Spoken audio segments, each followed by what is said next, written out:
Également dans l'actualité, c'est officiel, Air Tahiti reprend tous ses vols dans les archipels de la Polynésie. Un protocole d'accord a été signé ce matin entre le gouvernement et les patrons de la compagnie pour une dotation de 450 millions de francs pour la survie bien sûr de la société. Et la grande particularité cette fois, c'est que le gouvernement aura son mot à dire sur la fréquence des dessertes et la tarification. Nicolas Suir et Hiro Terorotoa.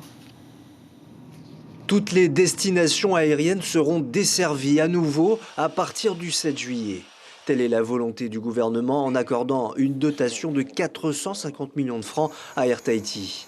De plus, à partir du 1er janvier 2021, un fonds de continuité territoriale sera établi pour le maintien de toutes les lignes.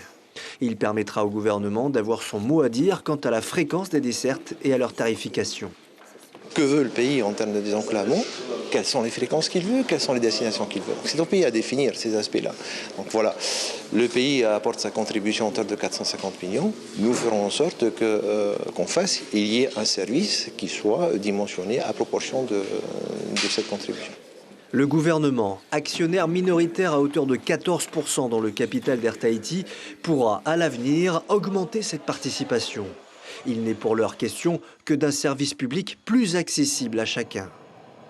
C'est une grande nouveauté parce que nous allons pouvoir enfin baisser les prix des billets sur certaines destinations et on vous dira en temps utile quelles sont les destinations qui seront soutenues par le gouvernement.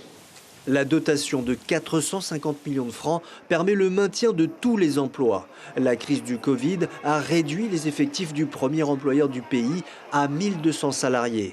Entre les départs à la retraite ou volontaires et les suspensions de contrats, 200 personnes ont quitté l'entreprise. Notre combat depuis le début de la crise Covid, c'est de faire en sorte que les personnels continuent de pouvoir travailler au sein d'Air Tahiti. Je l'ai dit, je le répète encore, c'est de la compétence que nous avons à Air Tahiti, la haute compétence. Ces personnes-là sont précieuses pour la compagnie et il faut les garder, il faut les conserver dans l'entreprise. Ce protocole d'accord est une bonne nouvelle pour les 70 000 habitants des archipels éloignés. 43 îles possèdent un aéroport. Elles seront toutes desservies le 7 juillet au lieu des 20 seulement aujourd'hui.